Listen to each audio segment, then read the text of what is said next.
Olá, graça e paz, meu amado irmão, minha amada irmã, em Cristo Jesus. Tudo bem? Estamos de volta para mais um programa do Projeto Auxílio ao Mestre. É sempre um prazer e uma alegria ter você aqui neste espaço dedicado ao estudo da Palavra de Deus. Você que é professor da Escola Bíblica Dominical ou então aquele amante das Sagradas Escrituras. Semanalmente estamos aqui produzindo conteúdos para você da Escola Bíblica Dominical.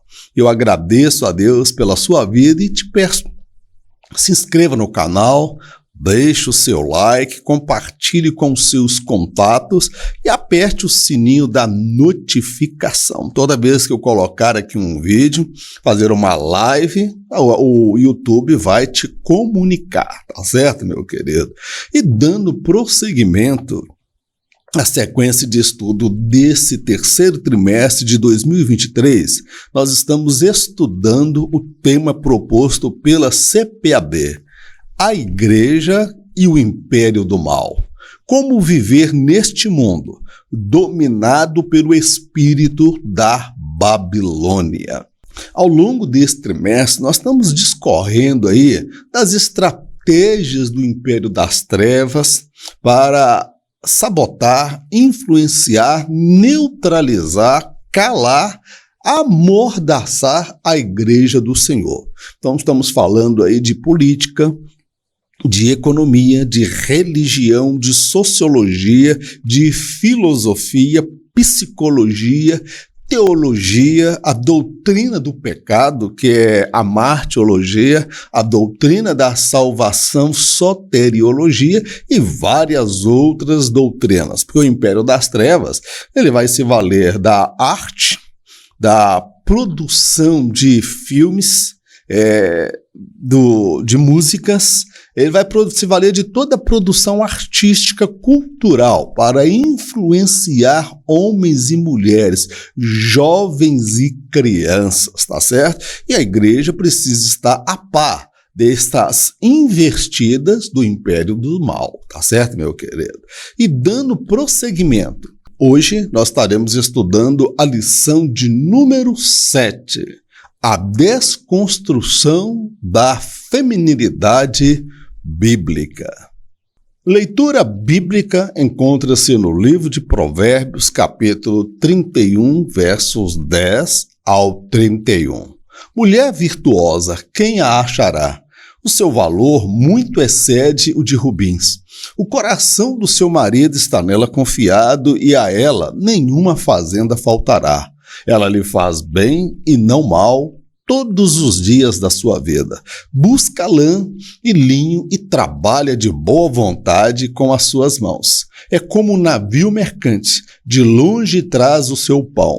Ainda de noite se levanta e dá mantimento à sua casa e a tarefa às suas servas. Examina uma herdade e adquire-a. Planta uma vinha com o fruto de suas mãos, cinge os lombos de força e fortalece os braços. Prova e vê que é boa a sua mercadoria, e a sua lâmpada não se apaga de noite. Estende as mãos ao fuso, e as palmas das suas mãos pegam na roca. Abre a mão ao aflito e ao necessitado estende as mãos. Não temerá por causa da neve, porque toda a sua casa anda forrada de roupa dobrada. Faz para si tapeçaria de linho fino e de púrpura é a sua veste. Conhece-se o seu marido nas portas, quando se assenta com os anciãos da terra. Faz panos de linho fino e vende-os, e dá cintas aos mercadores. A força e a glória são as suas vestes, e ri-se do dia futuro. Abre a boca com sabedoria, e a lei da beneficência está na sua língua. Olha pelo governo de sua casa e não come o pão da preguiça. Levantam-se seus filhos e chamam-na bem-aventurado, como também seu marido que a louva dizendo: muitas filhas agiram virtuosamente, mas tu a todas é superior. Enganosa é a graça e vaidade a formosura, mas a mulher que teme ao Senhor, essa será louvada. Dá-lhe do fruto das suas mãos e louvem-na nas portas as suas obras. Bem, na lição de hoje nós vamos compreender a feminilidade sobre a ótica bíblica. E para isso, nós precisamos rever na Bíblia os conceitos, as atribuições, as virtudes da mulher sobre a luz da palavra de Deus. O que nós observamos, primeira coisa, é que Deus abençoou tremendamente a humanidade ao colocar a mulher como a portadora da vida. Que coisa linda, que coisa maravilhosa foi essa decisão de Deus. Imagine que Adão fosse o portador da vida, que a vida fosse gerada ali vamos dizer, na próstata de Adão ou nos órgãos internos de Adão. A maioria ia morrer no parto, porque o homem é meio frouxo, meio mole para a dor. E a mulher ela já é mais resiliente e resistente. E Deus se agradou tanto da mulher que um dia o seu filho unigênito, ele também habitaria no útero da mulher, que aqui no caso seria Maria, esposa de José. Então nós vamos observar que a feminilidade da mulher, segundo a Bíblia, é caracterizada pela sua virtude, dedicação, trabalho e altruísmo para com a sua família. Em contrapartida, o que nós vemos é o movimento feminista tentando desqualificar a Bíblia, rotulando a Bíblia de machista, que o Deus da Bíblia ele é machista, que Paulo, as suas opiniões também eram machistas.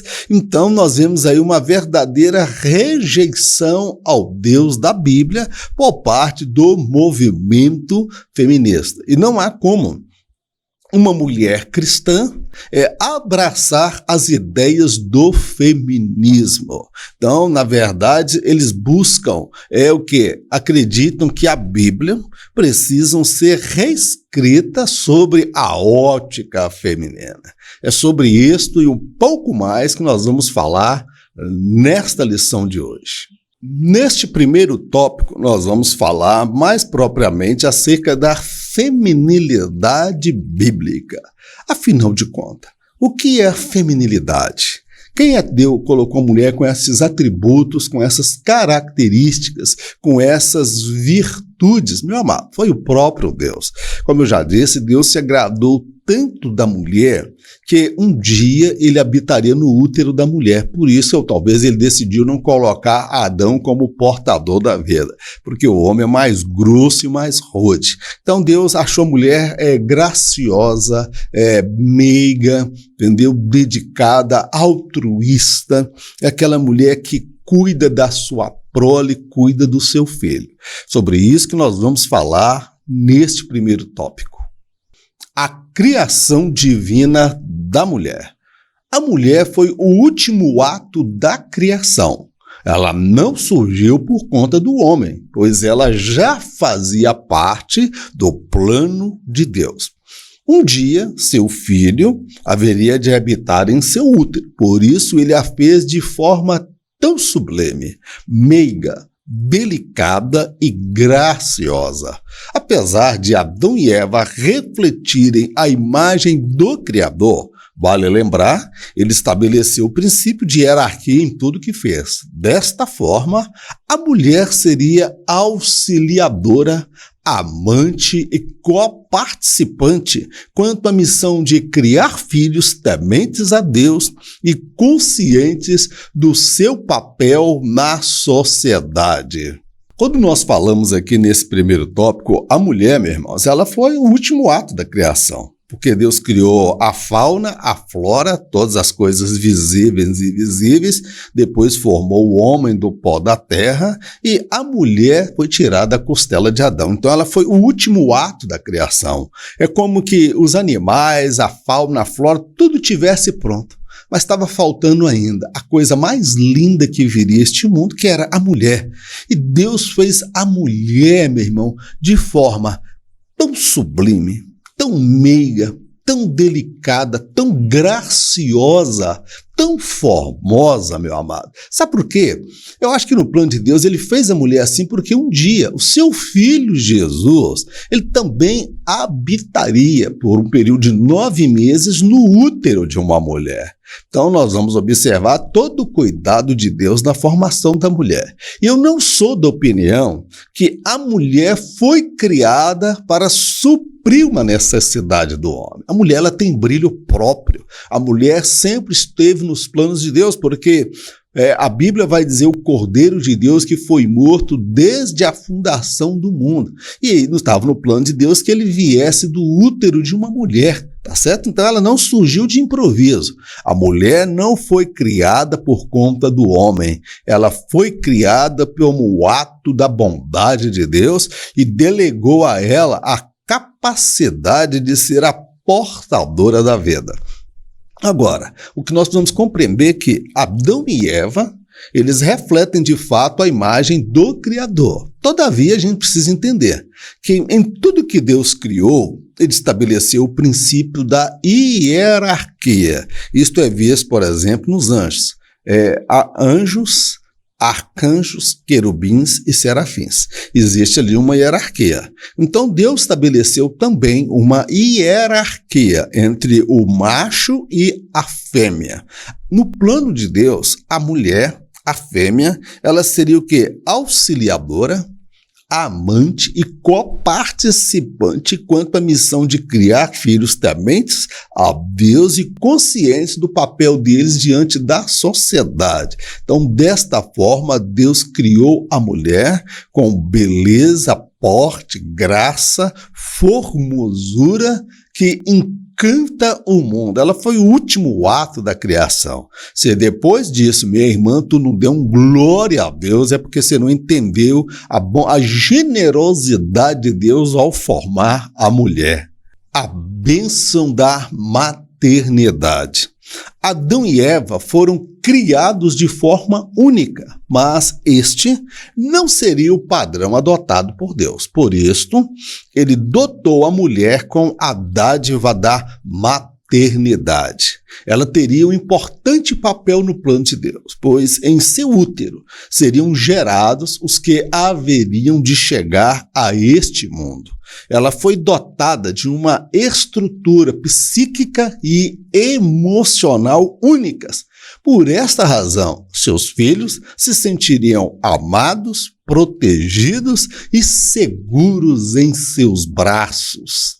Quando nós analisamos o texto bíblico, nós vemos, por exemplo, a formação de Adão e Eva. Adão foi tirado do pó da terra. Eva foi tirada da costela do homem. Então foi forma única, ímpar. Nunca mais houve semelhante a essas aí.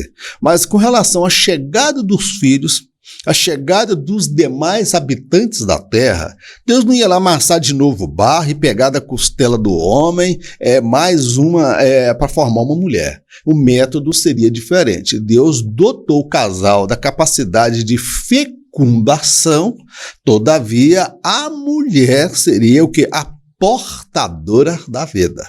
Então, o que nós compreendemos é que Deus colocou a mulher. Por que a mulher? A mulher é meiga, irmãos. A mulher, ela interage, a mulher, ela é dotada de uma capacidade, uma estrutura psíquica e emocional única. A mulher, segundo os estudiosos, ela é 5 anos mais amadurecida intelectualmente do que o homem. A mulher, ela consegue se dedicar à sua prole, todos os seus sentidos ficam voltados para a criação dos filhos, tá certo, meu querido? Então, a mulher, ela fazia parte de um plano muito especial de Deus, porque todos os que viriam a este mundo teriam que passar pelo útero de uma mulher. Então, Deus adotou previamente dessa capacidade psíquica e emocional. E os filhos que ela iria gerar, sair do seu útero, do seu ventre, se sentiriam amados, acolhidos, protegidos e seguros. Quando a mãe pega a criança no braço, acorda de madrugada, ela tem aquela questão de altruísmo, de se sacrificar em prol dos filhos. Então a história da civilização humana, a história da humanidade, passa pela bênção da maternidade. São as mulheres que foram formadas e estruturadas emocionalmente, psiquicamente, para transmitir calor, afeto e paixão para com aqueles que haveriam de chegar a este mundo. A mulher como auxiliadora. Sobre a ótica divina, a relação entre o homem e a mulher seria de interdependência e completude, ou seja, a realização pessoal e a satisfação sexual de ambos só seriam possíveis a partir da interação harmônica entre eles. Neste modelo, o homem seria incompleto sem a mulher e a mulher incompleta sem o homem. Nenhum outro ser criado por Deus faria o homem se sentir tão feliz, tão pleno e tão realizado como a mulher. Esse termo, a mulher como auxiliadora ou submissa ao homem, ele precisa ser melhor discutido na igreja, tá bom, meu querido? Porque sobre a ótica de Deus, Deus não colocou o homem para ser um mandatário e a mulher escrava que não tem opinião formada. Então, sobre a ótica divina, a relação entre eles seria uma relação de interdependência. O homem precisa da mulher, a mulher precisa do homem. O homem é incompleto sem a mulher e a mulher é incompleta sem o homem. Então, a relação seria de interdependência e completude, onde nenhum dos dois seriam autossuficientes, tá certo, querido? Então, seria uma relação baseada na dependência um do outro e na completude. Um só seria completo, realizado no outro, tá certo, querido? Então, nós precisamos entender que aí se daria a realização pessoal e a satisfação sexual. Ou seja, essa realização pessoal e essa satisfação sexual, elas só também seriam possíveis a partir da interação de harmonia entre eles. Não era Adão chegar lá, ó Eva, hoje eu tô querendo chegar junto na área aí. Ela falou, não, Adão, hoje eu tô com dor de cabeça, hoje eu trabalhei demais. Não, mas você tem que, é ordenança bíblica, você tem que me dar aquilo que me é devido. Não, aqui não seria assim, não é uma imposição. Vai depender do quê? Da interação harmônica, da cumplicidade. Ela vai sentir prazer em ter uma vida íntima com o homem e o homem ele vai sentir prazer ao lado da sua companheira. É casamento monogâmico, né? Fidelidade. Então, neste modelo, irmãos, nós vamos observar que nenhum outro ser criado por Deus poderia fazer o homem se sentir tão feliz, tão pleno e tão realizado como a mulher, porque a mulher, meu irmão, ela é a luz da casa. A mulher, ela é o sustentáculo. Uma mulher sozinha, ela sustenta uma casa. A mulher, em tempos de crise, ela sustenta a relação e o casamento. Ela se sacrifica por conta dos filhos, tá certo, meu amado? Então, a mulher, ela não foi colocada para ser escrava. Ela foi colocada para ser uma companheira, uma auxiliadora, uma amante por toda a sua vida. Era uma verdadeira, vamos dizer assim, parceria entre o homem e a mulher, entendeu? E ia depender desta relação de cumplicidade e harmonia entre o casal. Neste tópico de número 2, nós vamos falar acerca da desconstrução da feminilidade. O que nós observamos, meu amado? Que Deus fez todas as coisas perfeitas. Fez o homem com a sua masculinidade, a mulher com a sua feminilidade, cada um com suas atribuições, vigor físico, elegância, porte, vamos dizer, sensualidade, né? A mulher é uma mulher atraente, então ele construiu todas as coisas de forma linda, maravilhosa. Agora nós vemos aí movimento feminista, tá certo? Que vem refutando a Bíblia, confrontando as Escrituras e querendo estabelecer uma nova forma de comportamento feminino que foge ao padrão da feminilidade, do charme, da elegância e do porte da mulher bíblica. O ativismo feminista. De acordo com este movimento ideológico, a Bíblia seria machista. Daí a razão de rejeitarem a Deus. Muito embora trate-se de uma ideologia humana, há que se considerar a ação maligna por trás dessa. Segundo seus defensores, a mulher deve lutar pela sua igualdade em relação ao homem, quer seja na vida profissional ou na busca da sua realização sexual. Se uma gravidez indesejada surgir, o aborto, legalizado ou não, seria a forma mais viável para resolver tal empecilho, pois, afinal de contas, seu corpo, suas regras. O que é o movimento feminista ou ativismo feminista? Meu irmão, na verdade, nós precisamos compreender que por trás dessa ideologia, embora seja humana, há uma inspiração satânica ali. Ela é um movimento, teologicamente falando, espiritualmente, um movimento de rebelião contra o Criador. De acordo com esse movimento, irmão, ele é tão terrível. A Bíblia seria machista, o Deus da Bíblia seria machista, Moisés também era machista, Paulo era o mais machista de todos, tá certo, querido? Então, elas vão interpretar a Bíblia sobre a luz do feminismo, tá certo? Então, se a Bíblia é machista, Deus é machista, Paulo é machista e Jesus, então elas estão rejeitando as Sagradas Escrituras, estão rejeitando a ordem natural estabelecida por Deus dentro do princípio da sua hierarquia. Ou então, compreenderam equivocadamente o princípio de hierarquia estabelecido por Deus. Agora, segundo o que elas defendem, a mulher ela deve se impor. A mulher não pode ser passiva. A mulher tem que ser mulher de atitude. Vem cá. E Débora também não era mulher de atitude, profetisa em Israel. Nós não vamos ver mulheres dentro do modelo estabelecido por Deus, como Abigail, quando Davi queria matar a sua casa, matar todos os varões, ela não toma atitude, porque quando o homem é banana, quando o homem é problemático, ele não é o homem que valoriza a mulher, consequentemente, a mulher vai tomar as rédeas da situação.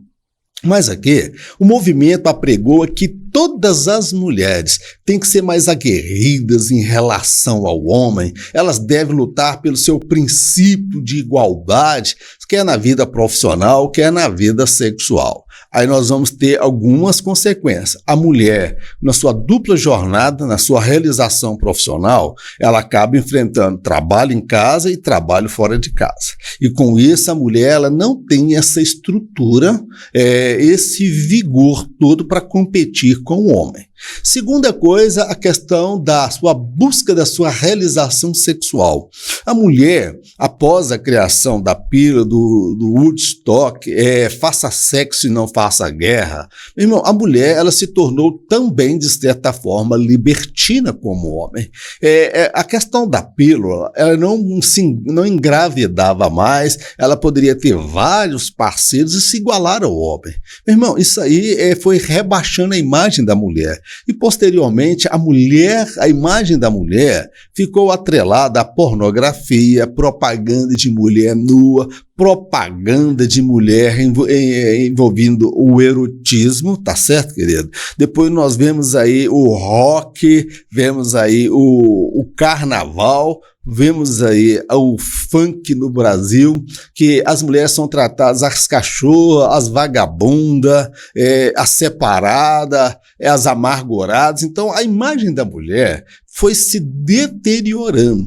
Agora, esta mulher que lutava pela sua liberdade sexual, caso ela se engravidasse, uma gravidez indesejada, o aborto, ela podia recorrer ao aborto, se isso fosse legal ou não. Ela tem o direito de matar aquela vida dentro dela, porque afinal de contas, conforme eles ensinam, seu corpo, suas regras, né? Então a mulher ela é dona do seu corpo. Então essa gravidez que seria algo inviável era um empecilho para ser resolvido através do aborto. Então a mulher ela poderia disputar com o homem no mercado de trabalho, disputar com o homem na vida amorosa, na sua vida sexual. Olha que coisa terrível. Na tentativa de buscar uma pseudo-libertação, a imagem da mulher fica deteriorada, desgastada, banalizada. A liberdade sexual. Uma das bandeiras deste movimento seria a liberdade sexual da mulher, isto é, ela não estaria presa aos supostos tabus das escrituras e pelos padrões impostos pela sociedade machista. Sendo assim, a busca pelo prazer sexual não teria limites. A mulher poderia experimentar o sexo de todas as formas, seja na fase precoce, na relação com mulheres e homens, na fornicação, no adultério ou até na zoofilia, que é o sexo com animais. Nós já falamos acerca da teologia da libertação. A teologia da libertação, meu amado, ela vai dar amparo para o quê? O movimento feminista, tá certo? Esse movimento, irmãos, eles levantam a bandeira em nome da liberdade sexual da mulher. Isso que ele quer dizer? Que a mulher, ela não precisa estar presa aos princípios, aos tabus, os paradigmas do pensamento judaico-cristão, tá bem? Ela seria livre para fazer as suas opções de ter tantos parceiros quisesse, sejam estes homens, sejam essas mulheres. Na verdade, ela pode ser até bissexual, ela pode ser lésbica e ela pode ser também se envolver com homens. Vai depender da circunstância e do momento, tá bem? Então ela não precisa se impor aos tabus impostos pela sociedade machista. Esse movimento compreende que até quando o homem ele decide pagar para a mulher o táxi, pagar a despesa do restaurante, isto é uma imposição machista. Então as mulheres têm que dividir a conta. E nesse negócio de dividir a conta, buscar os direitos, a liberdade sexual, a mulher ela foi sendo depreciada. Então, dentro desse padrão, a mulher ela poderia ter sexo não é só depois que casar, não. Pode ser na fase infante. Aí nós vamos entender porque a porta fica aberta para a pedofilia, que é homens marmanjos tendo vida, vamos dizer assim, íntima com crianças, tá certo? Ela poderia ser na fase precoce, na relação com homens, com mulheres, com fornicação, não casados, sexo entre namorados, no adultério, não tem problema ela sair com um homem casado, ou até mesmo de zoofilia, que é ter o sexo com animais, meu amado. Entendeu? Então é uma coisa terrível.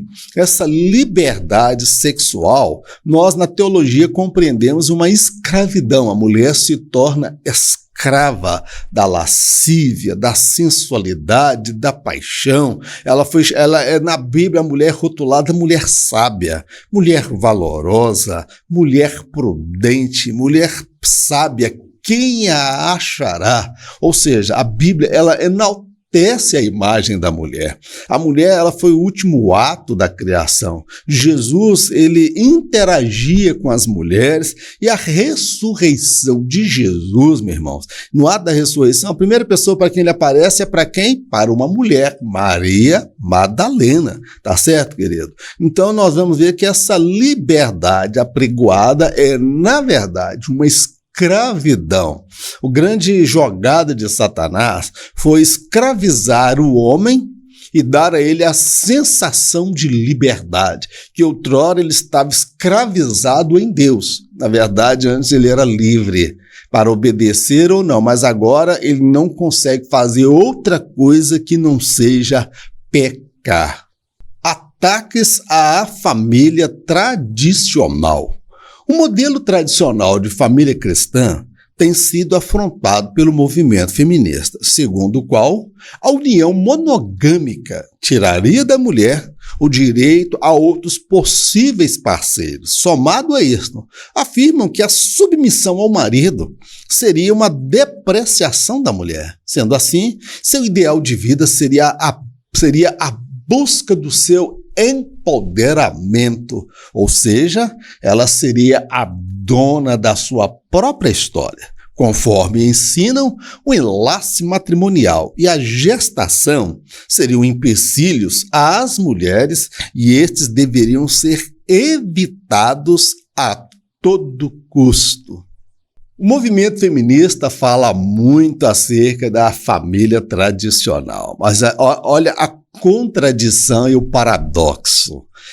Fala que a gestação deve ser evitada, o casamento monogâmico deve ser evitado, porque tem que ser um casamento aberto, né? Onde a mulher e o homem são livres para terem outras experiências com outros parceiros e parceiras. Mas observa uma coisa, de onde vieram as mulheres feministas? Dentro do padrão tradicional da família cristã, com o papel da mãe muito bem definido, com o papel do pai muito bem definido. Então, é uma contrariedade. As feministas vieram de uma relação marido e mulher, tá bem? Então, vamos lá. Esse modelo de família cristã, o papel do marido, o papel da mulher, ele é afrontado direto pelo movimento feminista. E Paulo vai dizer que nos últimos dias, meu amado, uma das marcas deste mundo seriam que eles negariam o casamento ou proibiriam o casamento. E o movimento feminista tem essa intenção, porque conforme eles entendem, a união monogâmica, ou seja, a relação, a intimidade somente dentro dos trâmites, dentro dos domínios do casamento, tira da mulher o direito a conhecer outros possíveis parceiros. Então, esse negócio de fidelidade, monogamia, não serve para a mulher. Então, conforme eles também compreendem que essa questão da submissão, a mulher ela é escrava do homem, o homem manda e ela fica calada. A verdade é que em muitos casamentos, irmãos, essa questão da submissão, da liderança do homem, ela é mal compreendida. Ela é muito mal compreendida, tá certo, querido? Daí dá margens para interpretações e depreciação desse modelo estabelecido por Deus. Mas o modelo estabelecido é um modelo de parceria, é um modelo de completude e interdependência, tá certo, meu amado? Então, segundo o movimento, o ideal de felicidade, de realização, para a mulher, o movimento feminista, o ideal de realização da mulher seria a busca do seu empoderamento. Aquela mulher que conhece leis, aquela mulher que tem um emprego muito bem remunerado, aquela mulher mente aberta para todas as possibilidades com relação à vida amorosa, à vida sexual. Ou seja, a mulher ela seria a dona da sua própria história, dona do seu próprio destino. Não teria que prestar conta a marido, não teria que prestar conta a pai, não teria que prestar conta para filho, não teria que prestar conta para Deus, nem em vida e nem no juízo final. Meu irmão, que loucura, meu amado. Isso aí, meu irmão, é um espírito de rebelião.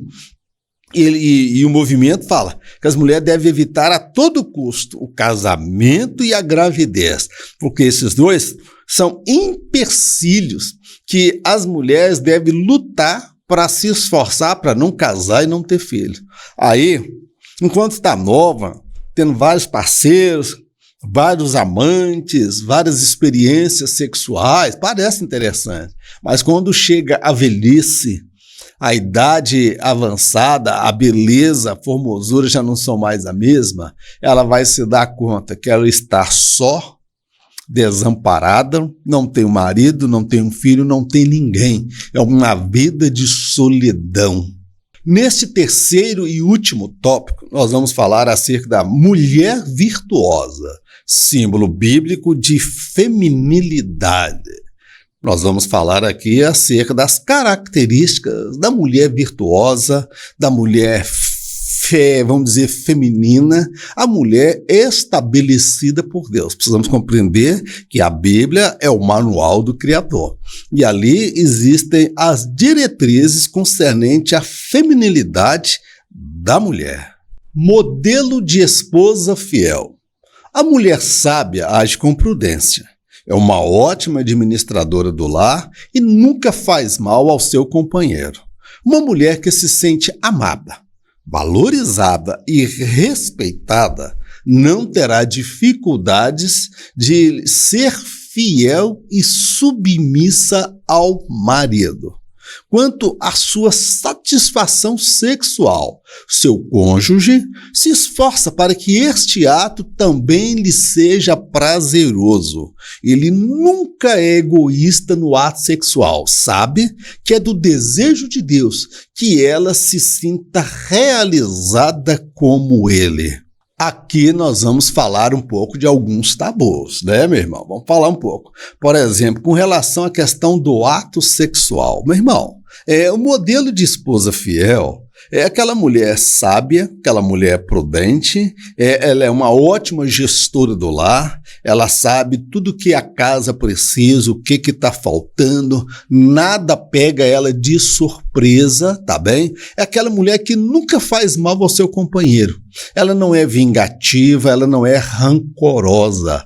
Esta mulher, ela vai se sentir essa mulher, ela precisa se sentir amada.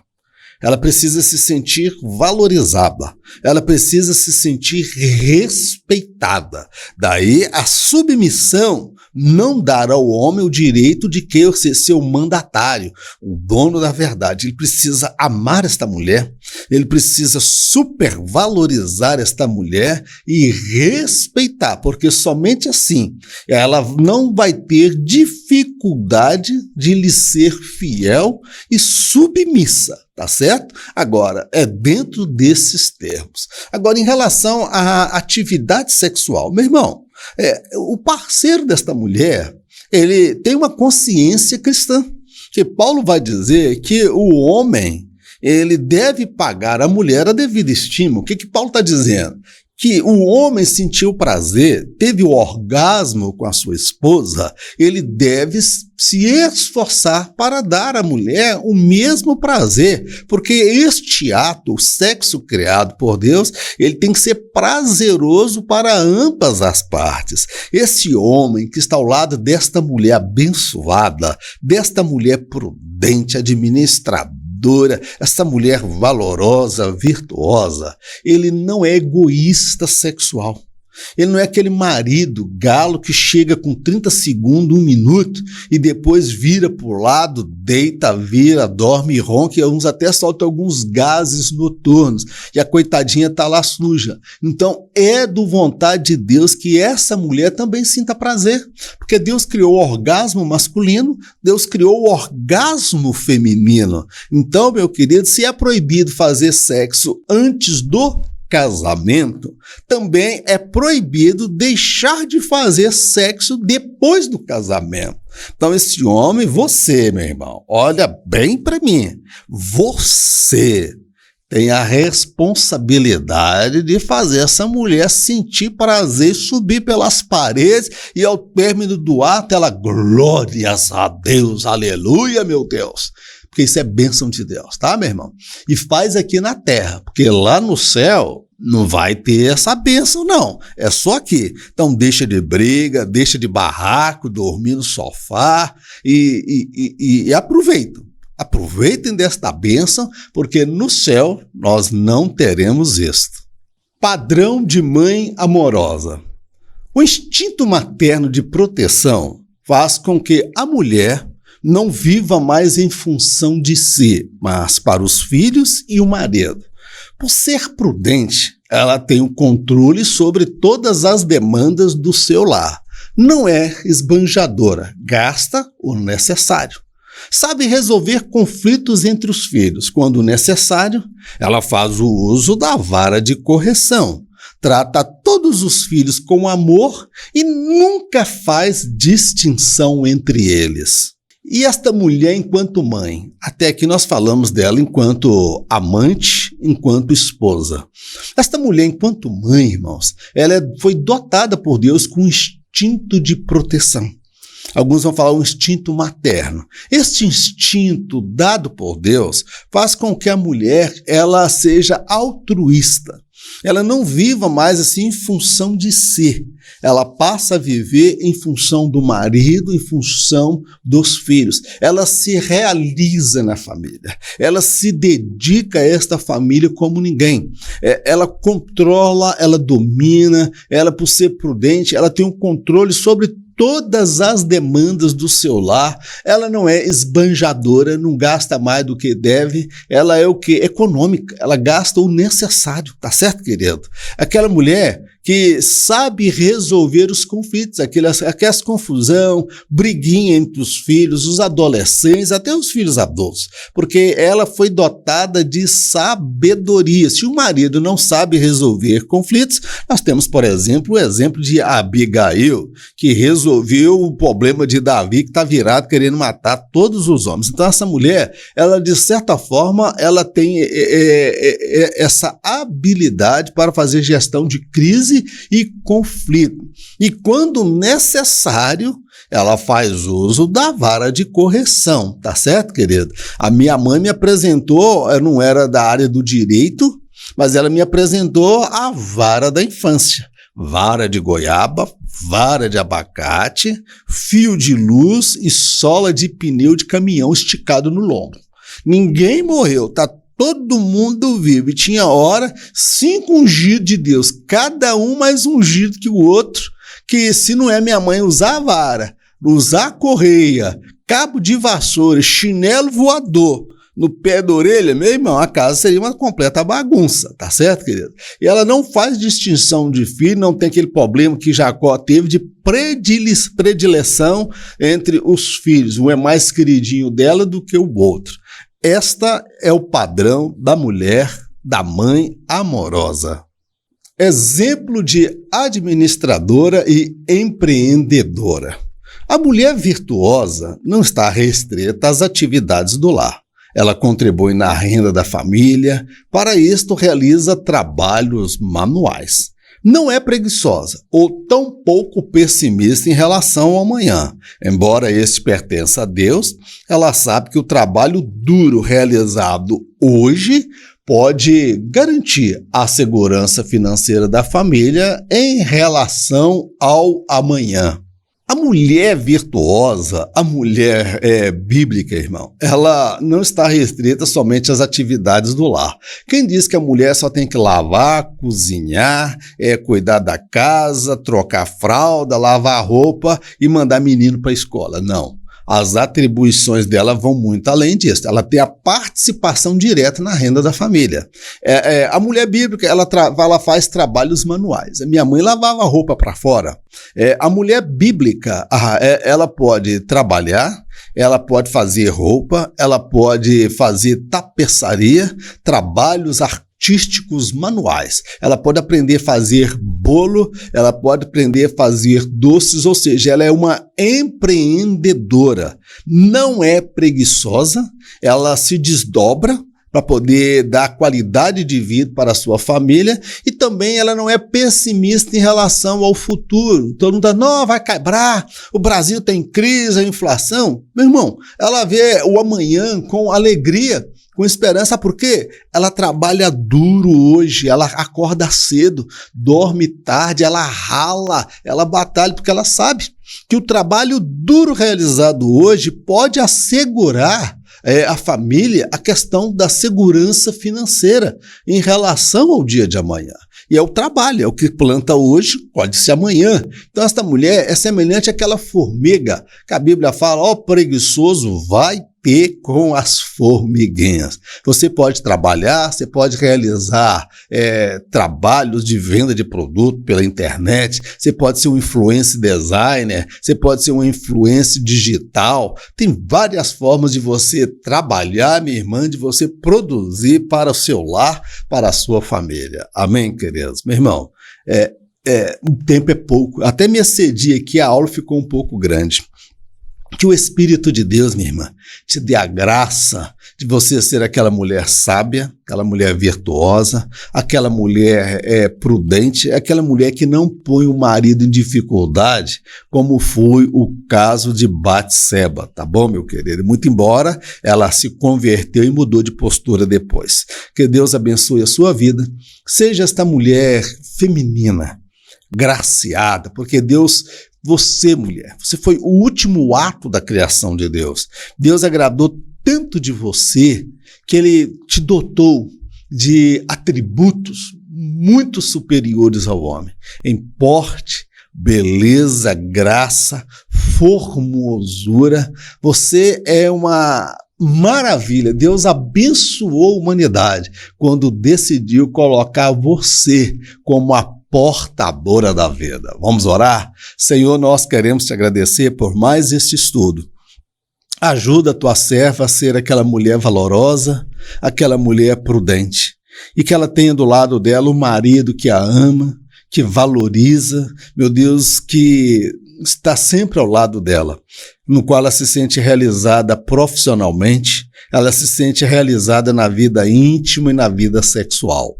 Pai, nós te oramos agradecidos, certos da resposta, no nome de Jesus. Amém. Que o grande amor de Deus, a graça do nosso Senhor Jesus Cristo e as doces consolações do Espírito Santo sejam com todo o povo de Deus, não somente hoje, mas para todo sempre. Em nome de Jesus. Amém. Deus te abençoe, fique na paz, em nome de Jesus.